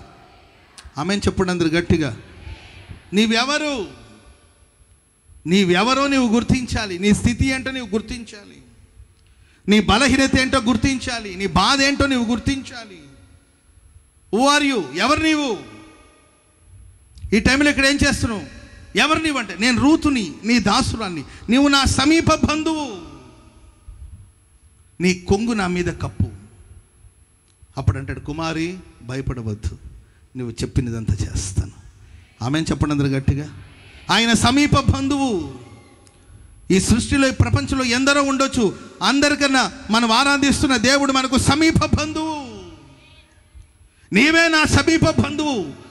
నీ కొంగును నా మీద కప్పండి, నీ కనికరాన్ని నా మీద కప్పండి, నీ దయను నా మీద కప్పండి. నేను నీ దాసురాల్ని, నేను రూతుని. ఈరోజు మన స్థితిని మనం ఒప్పుకుంటున్నాం. యాకోబు రాత్రంతా పెనుగులాడాడు, లాభం లేదు. తెల్లవారుతున్నప్పుడు అంటాడు, అరే అసలు విషయం చెప్పరా, ఊరికే కాకమ్మ కబర్లని చెప్పి ఊరికే నన్ను పట్టుకొని నా చొక్కా పట్టుకొని లాగడు కాదు, వాస్తవం చెప్పు. తల్లిని మోసం చేసావు, తండ్రిని మోసం చేసావు, అన్నలను మోసం చేసావు, విషయం చెప్పరా బాబు అంటే, అప్పుడు అన్నాడు, అయ్యా నా పేరు యాకోబు. అప్పుడు అంటాడు, ఓకే ఇక మీద నీ పేరు యాకోబు అని అనబడదు, నువ్వు ఇశ్రాయేలు అనబడతావు. చెప్పండి కూడా మందరు గట్టి. అది మనం ఒప్పుకోవాల్సింది, అది ఒప్పుకోవాల్సింది. హల్లెలూయా. నీ యథార్థతను ఒప్పుకోకుండా, నీ పరిస్థితిని ఒప్పుకోకుండా నువ్వేం ప్రార్థన చేసినా లాభం లేదు. నీవెవరు అంటే, ప్రభువా నేను పాపినైనా నన్ను మన్నించు, పాపినైనా నన్ను రక్షించు, పాపినైనా నా ప్రార్థన ఆలకించు. అది యథార్థమైన ప్రార్థన. నేను 10 భాగాలు ఇచ్చాను, ఇవన్నీ ఎవరు కావాలి? నేను ఇది కాదు. నేను ఉపవసిస్తాను, ప్రార్థన చేస్తాను, నేను 10వ వంతు ఇస్తాను, ఇది కాదు. నేను సుంకరి వంటి వాడిని కాను, ఇది కాదు. నీ వాస్తవం ఏంటి? నీ ఉనికి ఏంటి? నీ మూలం ఏమిటి? నీవు ఎవరు? నేను రూతునని యథార్థంగా ఒప్పుకొనింది, నీవే సమీప బంధువు, నీవు తప్ప వేరొక దిక్కు లేదని ఒప్పుకొనిందండి. అప్పుడు తన కొంగు ఆ మీద కప్పాడు. చప్పట్లు కూడా మంది గట్టిగా గట్టి గట్టి గట్టి గట్టిగా హల్లెలూయా. బోయజ్ అనగా మన ప్రభు అయిన యేసుక్రీస్తు వారికి సాదృశ్యం, రూత్ అనగా సంఘానికి సాదృశ్యం. సంఘం ఒప్పుకోవాలి ప్రభు సన్నిధిలో. పొలం ఎంతకు అమ్మారు? ఇంతకే అమ్మారు. అటు చనిపోయాడు, ఆయన తీసుకెళ్ళారు. భార్య వచ్చింది, అమ్మా నీవన్నా చెప్పు, పొలం ఎంతకు అమ్మారంటే మా ఆయన ఎంతకు చెప్పాడు అంతకే. పరిశుద్ధాత్మని మీరు మోసపుచ్చుచున్నారా? మనుషులతో మనం అబద్ధం మాట్లాడుతున్నాం అనుకుంటున్నామేమో, పరిశుద్ధాత్మనికి వ్యతిరేకంగా మీరు అబద్ధం మాట్లాడుతున్నారు. అదిగో నీ భర్తను పాతి పెట్టిన వాళ్ళ పాదములు గుమ్మంలోనే ఉన్నాయి. ఆ మాట పలుకుతుండగానే ఆమె కూడా చనిపోయింది. యథార్థత కావాలి, యథార్థత కావాలి. సంఘానికి యథార్థత కావాలి, విశ్వాసికి యథార్థత కావాలి. నీవు ఏమై ఉన్నావో అలాగే ప్రభు సన్నిధికి రావాలి. నీవే స్థితిలో ఉన్నావో ఆ పరిస్థితుల్లోనే ప్రభు సన్నిధికి రావాలి. దావీదు కుమారుడా, దావీదు కుమారుడు కేకలు వేశారు, రమ్మని పిలిచారు. ఏం కావాలి? What you want? ఏం కావాలి నీకు? నీకేం కావాలంటే, ప్రభువా నేను గుడ్డివాడిని, నేను చూచి నేత్రములు నాకు కావాలి. స్తోత్రం చెప్పండి అందరూ గట్టిగా గట్టిగా హల్లెలూయా. చాలామంది రంగు రాసుకొని ఏంటండి, రంగు పూసుకొని ఉండేది ఒకటి, కనబడేది ఇంకొకటి. వాస్తవ ప్రపంచంలోకి రండి. ముసుగు వేసుకొని ఏంటండి, వాళ్ళ వాస్తవాలు వేరు, వాళ్ళ మాటలు వేరు, వాళ్ళ ఉద్దేశాలు వేరు, వాళ్ళు కనిపించేది వేరు, కానీ వాళ్ళ ఉద్దేశాలు వేరు. ఎంతకాలం ఇలా మాస్కులు వేసుకొని బ్రతుకుతాం? సరే, మనుషుల దగ్గర నువ్వు ఎలా ఉన్నావో అది నాకు అనవసరం అండి. కనీసం దేవుని సన్నిధికి వచ్చినప్పుడు నీవేమై ఉన్నావు? ప్రభువా నేను పాపినైనా నన్ను కనికరించండి, నేను రూతుని, నేను అబ్రహాంని, నేను యాకోబుని అని ఆయన సన్నిధిలో నీవేమై ఉన్నావో చెప్పగలిగితే అప్పుడు దేవుడు అంటాడు, భయపడవద్దు, నువ్వు చెప్పినదంతా నీకు చేస్తాను. స్తోత్రం చెప్పండి గట్టిగా. మరి ప్రశస్త వేళ మీరు చెప్పండి, ప్రభుకి చెప్పండి, నేను నమ్ముతున్నాను ఈరోజు ఈ ఆరాధన ముగించుకుని మీరు బయటికి వెళ్ళే లోపల మీరు చెప్పిన ఎన్ని ప్రభు చేయబోతున్నాడు, చెప్పిన ఎన్ని ప్రభు చేయబోతున్నాడు, చెప్పిన ఎన్ని చేస్తాడు ప్రభు. హల్లెలూయా. రూతు చెప్పేసి ఇంటికి వచ్చిందండి, వచ్చి టెన్షన్ పడతా ఉంది. నీవెందుకు మా టెన్షన్ పడతావు? నీవెందుకు టెన్షన్ పడతావు? ఆయన మన సమీప బంధువు. హల్లెలూయా. నీవు చెప్పింది చేసేంత వరకు ఆయన నిద్రపోడు. Praise Lord. అత్తమ్మా విన్నాడంటావా జరుగుతుందంటే, ఓ పిచ్చిదానా, పిచ్చిదానా, నువ్వు తిని బజ్జో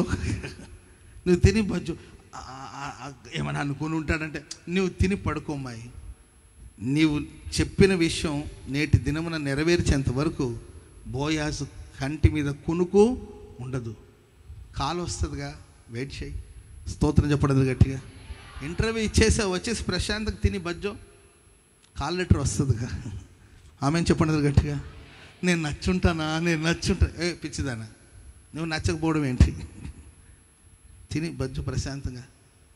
ఫోన్ కాల్ వస్తుంది, ప్రైజ్ లార్డ్, నాకు వీసా వస్తుందా పోయి వచ్చావు కదా, కంగారు పడదు, ప్రశాంతంగా వస్తుంది. ఆమెను చెప్పండి అందరు గట్టిగా. హల్లెలూయా. చెప్పావు కదా, దేవునికి చెప్పావు, నీవు ప్రభు దగ్గర విన్నపం చేసావు, ప్రశాంతంగా బయలుదేరి వెళ్ళాలి అంతే. ఆమె తన గుండెలో ఉన్న బాధ అంతా కూడా నీళ్ల వల్ల కుమ్మరించి ప్రార్థన చేసేసింది దేవుని సన్నిధిలో. దైవ సేవకుడు వచ్చేసమ్మా నువ్వు మనవి చేసుకునేదాన్ని దేవుడు నీకు దయచేశాడు అని చెప్పేశాడు. ఇక ప్రశాంతంగా వెళ్ళింది అంతే. ఇంకా ఏడ్చుకుంటూ అయ్యగారు ఇంక ఏడవద్దమ్మా వెళ్ళు, అయ్యా ఏడవద్దు వెళ్ళు, ఇంకా చెప్పేసావు. ఇంకా చెప్పడం మన పని, చెప్పేంతవరకు ఏడు, చెప్పేసావు కదా. ఇక కన్నీళ్ళు తుడుచుకొని మంచినీళ్ళు తాగి మర్యాదగా బయలుదేరు. చెప్పినవన్నీ ఆయన చేస్తాడు. చప్పట్లు కొడదాం అందరూ గట్టిగా గట్టిగా. హల్లెలూయా. కానీ ఒకటి వాస్తవం, ప్రభువా నేను రూతుని అంటే నీ వర్జనాలిటీ, నీ స్వభావం ఏముందో దాన్ని ప్రభు సన్నిధిలో నీ ఒప్పుకొని ప్రార్థన చేస్తే దేవుని వాక్యేస్తారు, రూతు కుమారి భయపడవద్దు, చెప్పినవన్నీ చేస్తారు. ఈరోజు మనం ప్రార్థన చేసుకుందాం, మనం చెప్పినవన్నీ ప్రభు మన జీవితంలో చేయనుగాక. హల్లెలూయా. చివరి మాట ఏంటంటే లూకాసు వార్త 1:30 ముగిస్తున్నాను. లూకాసు వార్త 1:30 స్పీడ్గా చదవండి. లూకా మొదటి అధ్యాయం ఆమె ఆ మాటకు బహుగా తొందరపడి ఈ శుభవచనం ఏమిటో అని శుభవచనం చెప్తే దాన్ని తొందరపడడం ఎందుకు అమ్మా? మీకు శుభం ఏమని చెప్పాడు చెప్పండి దూత. ఆ పై వచనం చదువు. మరియా భయపడవద్దు, దేవుని వలన నీవు కృప పొందితివి, ఇదిగో నీవు గర్భము ధరించి. పై వచనం. దయాప్రాప్తురాలా నీకు శుభము, ప్రభువు నీకు తోడై ఉన్నాడని, దేవుడు నీకు తోడై ఉన్నాడని చెప్పెను.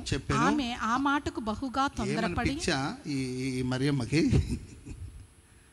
దయాప్రాప్తురాలా నీకు శుభం. ఇప్పుడు నేను వచ్చేసి మీ అందరికీ వందనాలు స్తోత్రాలు మీకు శుభాలు అన్నాను అనుకోండి, అంటారా మీరు? ఎందుకమ్మా అంత కంగారు పడుతుంటే? ఎందుకు శుభవచనాలు కంగారు పడతారా? పాప ప్రతిదానికి కంగారు ఎక్కువ. మరియమ్మకి కంగారు. ఏది మంచిగా మాట్లాడినా కంగారు పడితే ఎట్లా? Praise the lord. నేను అంటే కారులో ప్రయాణం చేసేటప్పుడు మీ ఫోన్ నంబర్లు, మీ ఫొటోస్, మీ వివరాలన్నీ కూడా నా దగ్గర ఉంటుంది. నేను ట్రావెల్ చేస్తున్నప్పుడు ప్రార్థన చేస్తాను.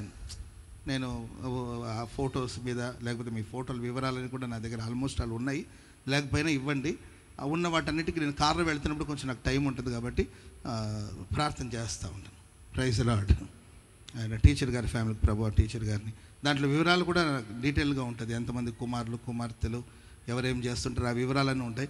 ప్రభు ఆ టీచర్ గారి ఫ్యామిలీని జ్ఞాపకం చేసుకుని పిల్లల్ని దీవించండి, యేసు రక్తం ఆశీర్వదించండి. నెక్స్ట్ ఇంకొక ఫ్యామిలీ ఎట్లా ప్రార్థన చేస్తూ ఉంటాం కార్లో వెళ్ళేటప్పుడు. కొంచెం టైం ఉంటుంది కాబట్టి విత్ ఫోన్ నెంబర్ కూడా ఉంటుంది. ఎప్పుడైనా నాకు ఎవరికైనా ఫోన్ చేయాలని ప్రేరణ వస్తే వెంటనే ఫోన్ చేస్తాను. నేను ఎప్పుడైనా అవకాశం ఉంటే నాకు వెంటనే ఫోన్ చేసి, హలో ప్రైజ్ ది లార్డ్ అమ్మా, నేను అబ్రాం పాస్టర్ గారు నన్ను అనుకోండి. గుర్తుపట్టేవాళ్ళు గుర్తుపడతారు కొంతమంది. అమ్మా God bless you, praise the lord అంటుంటే, ఎవరండి మీరు అంటారు. అమ్మా నేనేమో అబ్రాం పాస్టర్ గారు అంటే, అబ్రాం పాస్టర్ గారు మాకెందుకు చేస్తారు అని చాలామంది కలవరలో ఉంటారు. నేను వాళ్ళకి క్లారిటీ ఇచ్చుకోవడానికి ఒక పావు గంట పడుతుంది. Praise the lord. ఏంటంటే శుభవచనాలు విని సరే ఓకే చేశారు కదా అబ్రాం, డబ్బులేమో అడుక్కోనుగా. డబ్బులు ఎవరైనా అడుక్కుంటే అప్పుడు మీరు ఆలోచించండి, అమ్మో ఎవరైనా పలకరింపే కదండి. కొంతమందికి అంటే అబ్రాం గారి వాయిస్లో ఇంకెవరైనా చేస్తారని ఫియర్ ఉంటుంది, ఉండడం తప్ప నేను అనట్లా. సరే నేను అబ్రాం గారండి నాకు ఒక 500 పంపించండి అంటే అప్పుడు మీరు ఆలోచించాలి. పలకరించలేవు కదా. ప్రైజ్ ది లార్డ్ అంటే అంటుంటారు. శుభవచనాలు చెప్పినప్పుడు అయ్యో కొంతమంది అయ్యా అబ్రాం అయ్యానా అని ఉత్సహించే వాళ్ళు కొందరు ఉంటారు. కొంతమంది కలవరపడుతూ ఉంటారు. దేవదూత ప్రత్యక్షమై, అసలు దేవదూత రావడమే గొప్ప విషయం. అరే దేవదూత నాకు కనిపించడం ఏంటి? గొప్ప విషయమే కదా. అమ్మా దయాప్రాప్తురాలా నీకు శుభము, దేవుడు నీకు తోడే ఉన్నాడంటే పాపం ఆమె తొందరపడి కంగారు పడతా ఉంటే అప్పుడు అంటాడు, చదవండి దూత అంటారు, ఆ మాటకు బహుగా తొందరపడి, మామూలు తొందరపడిన పర్లేదు, బహుగా తొందరపడి ఈ శుభవచనం ఏమిటో అని ఆలోచించుకొనుచు ఉండగా దూత మరియా భయపడవద్దు, దేవుని వలన కృప పొందావు. చప్పట్లు కూడా మందరు గట్టి గట్టి గట్టి గట్టి గట్టి గట్టి గట్టి హల్లెలూయా. నువ్వు భయపడకుండా ఉంటే శాపాస్పదముగా ఉన్నావా, ఆశీర్వాదకరంగా ప్రభు మారుస్తాడు. నువ్వు భయపడకుండా నువ్వేమై ఉన్నావో దాన్ని కనపరచగలిగితే నువ్వు చెప్పిందంతా ప్రభు చేస్తాడు. మూడోదిగా నువ్వు భయపడకుండా ఉంటే నువ్వు కృప పొందుతావు. స్తోత్రం చెప్పండి అందరు గట్టిగా హల్లెలూయా. జీవితంలో ఎన్నో శుభవచనాలు, మంచి మాటలు కూడా మిమ్మల్ని కలవర పెడుతుందేమో, మంచి మాటలు కూడా మిమ్మల్ని భయాందోళనకు గురి చేస్తుంది. మంచి చెప్తున్నా కూడా దాన్ని అపార్థం చేసుకుంటున్నారు. మంచి మాట కూడా మీరు ఆధైర్యపడిపోతున్న పరిస్థితులు ఒకవేళ ఉన్నాయేమో. ఈ ప్రశస్త వేళ ప్రభు మాట్లాడుతున్నాడు, భయపడొద్దు, దేవుడు కృపనిస్తాడు, దేవుడు కృపనిస్తాడు. ఆయన కృప ఉంటే చాలండి. హల్లెలూయా. దేహంలో ఒక ముళ్ళు నెమ్మది లేకుండా చేస్తుంది. 3 సార్లు ప్రార్థన చేశారంట, ముమ్మారు. కొన్నిసార్లు మీరు చూడండి, మనం ఎందరికో ప్రార్థన చేస్తాం, ఎందరికో మంచి జరుగుతుంటుంది, కానీ మనకు మంచి జరగకపోతే, ఆయన ప్రార్థన చేస్తే అందరికి సంతానం ఉంటుంది, సంతానం కలుగుతుంది, కానీ ఆయనకి సంతానం లేకపోతే ఆ సేవకుని పరిస్థితి ఎలా ఉంటుంది చెప్పండి. దైవ సేవకుడు ఉన్నాడు, ఆయన ప్రార్థన చేస్తే ఎందరో మేలు పొందుకుంటారు, కానీ ఆయనకి సంతానం లేదు. అదొక ముళ్ళే కదండి. ఒక దైవ సేవకుడు ఆయన ప్రార్థన ద్వారా అనేకులు స్వస్థత పొందుతారు, కానీ ఆయనకి అనారోగ్యం ఉంటుంది. అది ఒక ముళ్ళే కాదండి. దైవ సేవకుని నోటి మాటల్లో ఆయన ప్రార్థనలో అనేకులు స్వస్థత పొందుతూ వచ్చారు, కానీ అతని దేహంలో ఒక ముళ్ళు. దినదినం సాతాను దూతగా ముళ్ళు అతన్ని వేధిస్తుండేదండి. ముమ్మారు ప్రభువా, మరి నేను అనేకులకి ఆశీర్వాదకరంగా ఉన్నాను, మరి నాకే ప్రాబ్లం ఏంటి అని ప్రార్థన చేస్తే దేవుడు అంటాడు, నా కృప నీకు చాలు. స్తోత్రం చెప్పండి అది గట్టిగా. బాగు చేస్తానులే అన్న ఎట్లా ఉండేది ఆ మాట. బాగు చేస్తానులే అయ్యా, ఇప్పుడు కాదు కానీ ఓ వారం తర్వాత బాగా అవుతావులే. ఇప్పుడు మనం హాస్పిటల్కి వెళ్ళి మీరు చూస్తే వాళ్ళు 3 నెలలు మీరు ఈ మందు వాడితే అని 3 నెలలో 2 నెలలో లేకపోతే 15 రోజులకు తగ్గుతుందిలే. అంత తొందరగా జలుబు వస్తే ఏంటండి, జలుబు వచ్చింది అనుకోండి, మందు వేసుకుంటే 3 రోజులంట, మందు వేసుకోకపోతే 6 రోజులంట. జలుబు చేసి తలనొప్పి ఏదైనా వచ్చింది అనుకోండి, ట్యాబ్లెట్స్ వాడితే 3 రోజులంట, ట్యాబ్లెట్ వాడకపోతే 6 రోజులకి. ఏదో ఒక రోజుకు ఒక ముగింపు అనేది ఉంటుంది కదా. మరి పౌలు గారికి ఉన్న ఈ వ్యాధికి ముగింపు ఏంటి? విమర్శిస్తున్నారు. సాతాను దూతగా ఒక ముళ్ళులాగా ప్రక్కన చేరి బాధిస్తుంటే వేదనగా ఉంది. ముమ్మారు ప్రార్థన చేశాడు. మరలా రిపీట్ ఒక విషయం గురించి ప్రార్థన చేస్తామంటే అది మనకెంతో బాధను కలిగిస్తేనే కదా. ఒకే విషయం గురించి రిపీట్ దేవుని సెల్ను అడుగుతుంటే అది అతనికి ఎంతో వేదన కలిగించింది. కానీ దేవుడు సింపుల్గా చెప్పాడు, ఏం కంగారేం లేదు, నా కృప నీకు చాలు.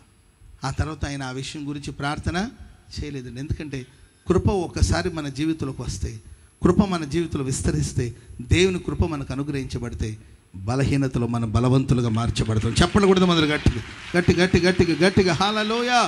మన బలహీనతలో ఆయన బలం పరిపూర్ణంగా కుమ్మరించబడుతుంది. ఆమేన్. కాబట్టి భయపడవద్దు, దేవుడు నీకు కృపను దయచేస్తాడు. ఆమేన్. కృపను పొందుకుంటే భయం ఉండదు. మనం భయపడకుండా ఉంటే దేవుని కృపను దేవుడు మనకు దయచేస్తాడు. భయపడి కృపకు దూరం అవ్వద్దు, ప్రతిదానికి తొందరపడద్దు. జరిగేదేదో జరుగుతుంది. ఆమేన్. హల్లెలూయా. జరిగేదేదో జరుగుతుంది. సూర్యుడు నువ్వు అడ్డంగా నిలబడితే ఎండ ఏమైనా ఆగిపోతుంది చెప్పండి. అర్థమైందండి? ఏదో గుడ్డ కప్పుకొని పోవడమే, అంతే కాదు. Praise lord. సూర్యుడికి వెళ్ళి నువ్వు అడ్డంగా నిలబడిపోయి నిన్ను ఆపుతాను అవన్నీ వద్దు. అది యెహోషువకు ఓకే. నేను వెళ్ళి సూర్యుడు అని అనవద్దు. ఒక గుడ్డ కప్పుకొని సైలెంట్గా వెళ్ళడమే మాట. Praise lord. ప్రతిదానికి అదిరిపోవడం, ప్రతిదానికి బెదిరిపోవడం ఇవన్నీ కూడా పక్కన పెట్టండి. పీస్ ఆఫ్ మైండ్తో ఉండండి, ధైర్యంగా ఉండండి. ముగింపు మేలు జరుగుతుంది, అంతే. ఆమె చెప్పండి గట్టిగా. హల్లెలూయా. సముద్రం పొంగేటట్లు కొన్నిసార్లు సమస్యలు మన ఎదురుగా వచ్చి నిలబడతాయి. మనం జయించలేం, మనం ఎదిరించలేం, మనకు శక్తి లేదు, బలం లేదు. ఒప్పుకుందాం. మనం కనీసం నిలబడడానికి ఏమైంది చెప్పండి. ప్రశాంతంగా నిలబడండి. ఆ సమస్య నేను దాటిపోతుంది, అంతే. ఆమె చెప్పండి గట్టిగా. హల్లెలూయా. ఊరక నిలబడి చూడడానికి ఏమైంది చెప్పండి. ఊరక నిలబడి చూడమన్నాడు. దానికి అదిరిపోయి, భయపడిపోయి, బెదిరిపోయి, ఏది పడితే ఇది వాగేసి అనవసరంగా ఎందుకు భక్తిహీనత. ఊరికే నిలబడదాం. ఆయన అన్నాడు కదా నిలబడమని, నిలబడదాం. సముద్రం పాయలు అవుతుంది. ఆరిన నేలపై నీవే నడుస్తావు, గమ్యానికి నీవే చేరుతావు. హల్లెలూయా. మన ముగింపు మాత్రం మంచిగానే ఉంటుందండి. ఏమైపోతానేమో, కుళ్ళిపోతుందేమో, కాలిపోతానేమో, ఇవన్నీ వద్దు. మంచే జరుగుతుంది. తన పిల్లలకి అన్నీ మంచే చేస్తాడు ప్రభు. నేను అది నమ్ముతానండి. Praise lord. నేను ఆ వాక్యాన్ని నమ్ముతాను. నా జీవితంలో నాకు ఎన్నెన్నో సలహాలు చెప్పుకుంటారండి, ఎన్నెన్నో సలహాలు. కానీ నేను ఒకటి మాత్రం నమ్ముతాను, నా జీవితానికి దేవుడు మంచే రాశాడు. ఆ మంచే జరుగుతుంది నా జీవితం. ఈ మార్గం మధ్యలో ఎన్నో కీడు రావచ్చు, అవమానాలు రావచ్చు, నష్టాలు రావచ్చు, బాధ రావచ్చు. జరగనిది కానీ ఆ అంతిమ ముగింపు ఉంటుంది కదా, ముగింపు అనేది ఉంటుంది కదండి. ఆ అంతిమ విజయం దేవునిదే. ఆ జయం దేవుడు మనకు అనుగ్రహిస్తాడు. చెప్పండి కూడా దేవునికి స్తోత్రం చెప్పండి గట్టిగా. హల్లెలూయా. లేచి నిలబడండి, ఒక చిన్న ప్రార్థన చేసుకుందాం. స్తోత్రం పరిశుద్ధుడా, ప్రేమ స్వరూపి దేవా, మీ స్తోత్రం. తండ్రి, ఇంతవరకు మీరు మాతో ఉండి తండ్రి అయ్యా, మీ దాసుని ద్వారా వర్తమానం అనుగ్రహించినందుకై స్తోత్రం. మీరు మాట్లాడిన ప్రతి మాట కొరకై స్తోత్రం తండ్రి. యేసురాజా సహాయం చేయండి తండ్రి. అయ్యా, భయపడకము రూతుతో మాట్లాడి రూతుని ధైర్యపరిచిన తండ్రి స్తోత్రం స్తోత్రం స్తోత్రం. అలాగే ప్రభా అహరోను కర్ర చిగిరించి బాదం పండు రాయి ఒక్క రోజులోనే తండ్రి అని అహరోన్ కర్ర చిగిరింప చేసిన తండ్రి స్తోత్రం స్తోత్రం స్తోత్రం స్తోత్రం స్తోత్రం. యేసయ్యా కనికరించు నాయన, మా యొక్క మోడి బారిన జీవితాలను చిగిరింప చేసేవాడు తండ్రి. స్తోత్రం స్తోత్రం స్తోత్రం స్తోత్రం. కనికరించు నాయన. ఈ మొదటి ఆరాధనలో తండ్రి మీరు మాతో ఉండి మా మధ్యలో ఉండి తండ్రి మమ్మల్ని నాయన ఆత్మదాహాన్ని తీర్చి తండ్రి మాతో వాక్యం ద్వారా తేటగా సూటిగా మాట్లాడినందుకే స్తోత్రం స్తోత్రం తండ్రి. ఆ వాక్యాన్ని విని వాక్యానుసారంగా జీవించుటకు ప్రతి బిడ్డకు నాకు మాకు ఒక్కొక్కరికి సహాయం చేయండి తండ్రి. యేసయ్యా స్తోత్రం స్తోత్రం స్తోత్రం. మాటలు విని వ్యర్థంగా విడిచిపెట్టుకోక తండ్రి, నూరంతలుగా మంచి ఫలములు ఫలించేటట్లుగా సహాయం చేసి అయి పొందండి తండ్రి. స్తోత్రం స్తోత్రం స్తోత్రం. కూటానికి వచ్చిన బిడ్డలందరికీ స్తోత్రం స్తోత్రం తండ్రి. మీరే సహాయం చేయండి దేవా. స్తోత్రం స్తోత్రం. ప్రతి బిడ్డను ఆదరించి బలపరచను ఆయన. అంతవరకు సన్నిధిలో నిలబడి వాక్యం చెప్పిన మీ దాసుని బట్టి స్తోత్రం స్తోత్రం స్తోత్రం. అయ్యా కనికరించి ఎక్కువగా బలపరిచి ఇంకను బలంగా వాడుకోండి తండ్రి. ఇంకా శక్తివంతంగా బలపరిచి దీవించి అయ్యా సహాయం చేయమని వేడుకుంటాం తండ్రి. స్తోత్రం స్తోత్రం స్తోత్రం. మమ్మల్ని అందరినీ నీ చేతిలో అప్పగిస్తున్నాం తండ్రి. ప్రభు బల్లారాధనలో పాల్పొందినట్టుండగా తండ్రి సహాయం చేయండి తండ్రి. ప్రతి ఒక్కరిని అర్హులుగా మార్చండి తండ్రి. స్తోత్రం స్తోత్రం. శరీరాన్ని భుజించి మీ రక్తాన్ని పానం చేయించుండగా తండ్రి మంచి మనసాక్షి కలిగి తండ్రి పాలు పొందుటకు సహాయం చేయండి దేవా. స్తోత్రం స్తోత్రం స్తోత్రం స్తోత్రం. కనికరించి కృప చూపున సహాయం చేయండి యేసయ్యా. స్తోత్రం స్తోత్రం స్తోత్రం. మమ్మల్ని అందరినీ మీ బలమైన ఆస్తలో సమర్పించుకుంటున్నాం తండ్రి. కనికరించి కాపాడి ఏ విధం చేతనైనా మాలో మీరు ప్రారంభించిన ఉన్నతమైన పనిని సంపూర్తిగా నెరవేర్చి మహిమగల రాజ్యం కొరకు అక్కడి కొరకు సిద్ధపరచమని మా ప్రభువైన యేసుక్రీస్తు పరిశుద్ధ నామములో ప్రార్థించి వేడుకొనుచున్నాం తండ్రి. ఆమేన్.